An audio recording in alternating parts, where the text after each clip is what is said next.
नमस्कार। इस अंक में आप सभी का बहुत बहुत स्वागत है। तमिलनाडु के नए नवेले मुख्यमंत्री थलपति विजय जोसेफ ने अपने राजनीतिक चाल से केंद्र सरकार को पटखनी दे दी है। भले ही राजनीति में वे नए हैं, उनके पास राजनीतिक अनुभव कम है, लेकिन वे एक निर्भीक और साहसिक राजनेता हैं। शिक्षकों के टेट मामलों को लेकर एक ऐसी राजनीतिक चाल चली है कि केंद्र सरकार को उन्हीं की भाषा में जवाब देकर एक बार फिर बॉल केंद्र सरकार के ही पाले में डाल दिया। थलपति विजय की इस कूटनीतिक चाल की जितनी प्रशंसा की जाए कम है। आज के इस अंक में हम समझने का प्रयास करेंगे कि राज्य सरकार द्वारा उठाया गया यह कदम कानूनी रूप से कितना सही है, इसकी संवैधानिकता क्या है, क्या राज्य सरकार ऐसा कर सकती है और इसका परिणाम क्या होने की संभावना है। इससे पहले कि मैं इस पर अपना विश्लेषण शुरू करूं, आप सभी से पुनः एक बार फिर वही आग्रह कि आगे बढ़ने से पहले मेरे मेहनत के लिए मेरे चैनल को सब्सक्राइब अवश्य कर लीजिए। जब से शिक्षकों के साथ सुप्रीम कोर्ट के इस गलत निर्णय से यह समस्या उत्पन्न हुआ है, इस मामले में केंद्र सरकार शुरू से ही अपना पल्ला झाड़ती नजर आ रही है। जब यह मामला सुप्रीम कोर्ट में लंबित था तो केंद्र सरकार की ओर से संसद में और आरटीआई के जवाब में यही जवाब आता रहा कि मामला अभी कोर्ट में लंबित है और सरकार इस पर कुछ नहीं कर सकती है। जब सुप्रीम कोर्ट से रिव्यू पिटीशन पर फाइनल निर्णय आ गया तो केंद्र सरकार बड़ी सफाई से अपना पल्ला झाड़ते हुए इसे राज्य सरकारों के ऊपर डाल दिया। देश के शिक्षा मंत्री ने अपने जवाब में स्पष्ट रूप से कहा कि शिक्षा एक समवर्ती सूची का विषय है। शिक्षकों की भर्ती, नियुक्ति,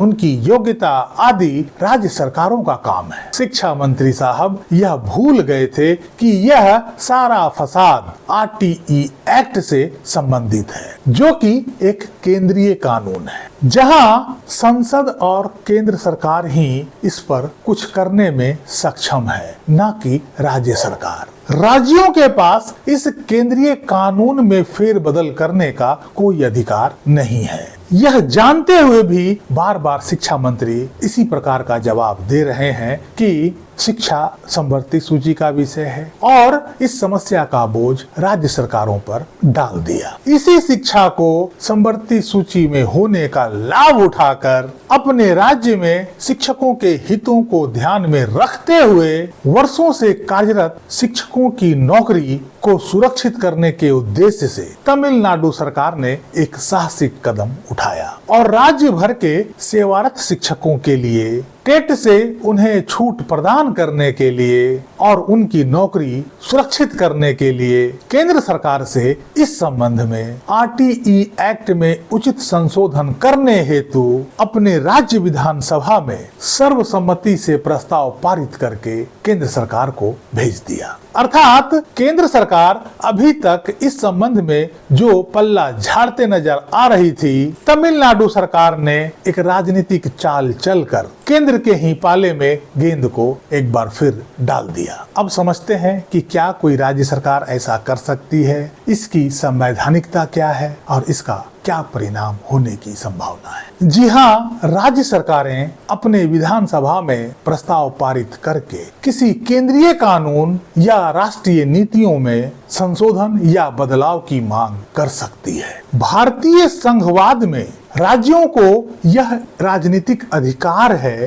कि वे विधानसभा में प्रस्ताव लाकर केंद्र सरकार से किसी केंद्रीय कानून को बदलने, वापस लेने या उसमें संशोधन करने का अनुरोध कर सकती है। लेकिन राज्य विधानसभा द्वारा पारित ऐसा प्रस्ताव केवल एक सिफारिश या राजनीतिक इच्छा शक्ति का प्रदर्शन होता है। यह केंद्र सरकार या संसद के लिए कानूनी रूप से बाध्यकारी नहीं होता है कि वे उस प्रस्ताव के अनुसार कानून को बदले ही। भारतीय संविधान में प्रत्यक्ष रूप से ऐसा कोई अनुच्छेद नहीं है जो यह कहे कि राज्य केंद्र के कानून को बदलने के लिए प्रस्ताव ला सकती हो। लेकिन इसमें अप्रत्यक्ष रूप से जो कानून लागू होते हैं वो है अनुच्छेद 208 अर्थात रूल्स ऑफ प्रोसीजर। यह अनुच्छेद राज्य विधानमंडल को अपने सदन की प्रक्रिया और कार्य संचालन के नियम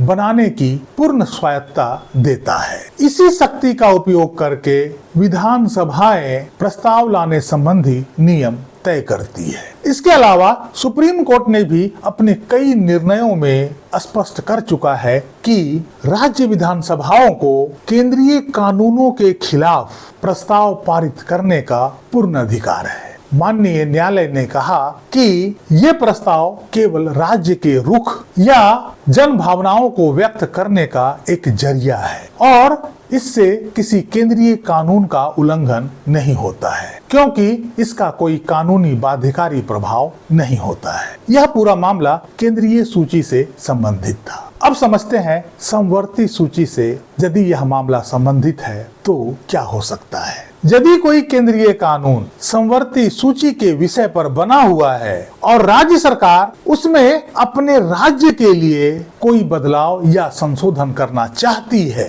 तो वह विधानसभा से एक विधेयक भी पारित कर सकती है। संविधान के अनुच्छेद 254(2) के तहत यदि उस विधेयक को राष्ट्रपति की मंजूरी मिल जाती है तो वह संशोधित कानून उस विशेष राज्य में प्रभावी हो जाता है। कहने का तात्पर्य यह है कि भारतीय संविधान के अनुच्छेद 254 के अनुसार यदि समवर्ती सूची के किसी विषय पर राज्य विधानसभा द्वारा बनाए गए किसी कानून पर यदि केंद्र पहले से कोई कानून बना रखा है और दोनों कानून में कोई विरोधाभास है या कोई टकराव है तो राज्य उस कानून को प्रभावी बनाने के लिए उस पर राष्ट्रपति की स्वीकृति मिलना अनिवार्य है। जब तक राष्ट्रपति उस राज्य के कानून को अपनी स्वीकृति नहीं देते हैं तब तक वो कानून उस राज्य में प्रभावी नहीं हो सकता है यदि उसमें केंद्रीय कानून से कोई टकराव हो। कुल मिलाकर यह कहें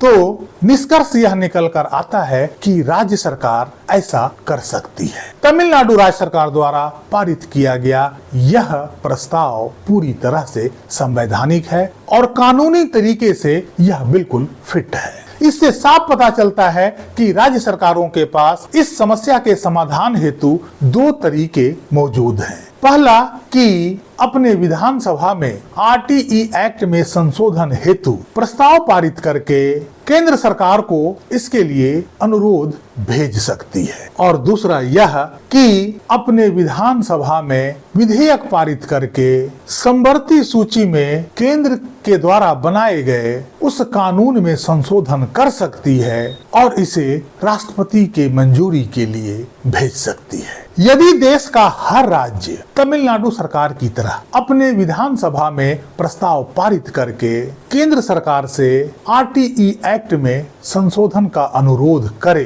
तो केंद्र सरकार को आरटीई एक्ट में संशोधन करने के लिए मजबूर किया जा सकता है। देश के सभी राज्यों के तरफ से आए इस अनुरोध को केंद्र सरकार नजरअंदाज नहीं कर सकेगी। केंद्र सरकार को मजबूरन इसमें कोई उचित कदम उठाना ही होगा और शिक्षकों को इससे राहत दिलाना ही होगा। अब सभी शिक्षक बंधुओं को राज्य सरकारों और विधायकों पर भी दबाव बनाना चाहिए कि वो तमिलनाडु सरकार की तरह अपने राज्य में भी इस तरह का प्रस्ताव पारित करे और केंद्र सरकार को भेजे। थलपति विजय ने ऐसा करके एक नया रास्ता सुझाया है। इसके लिए उन्हें दिल से धन्यवाद। इस अंक में यहीं तक। कैसी लगी जानकारी कमेंट करके जरूर बताइएगा। वीडियो को लाइक कीजिएगा, चैनल को सब्सक्राइब कीजिएगा। मिलते हैं अगले अंक में, तब तक के लिए जय हिंद, वंदे मातरम।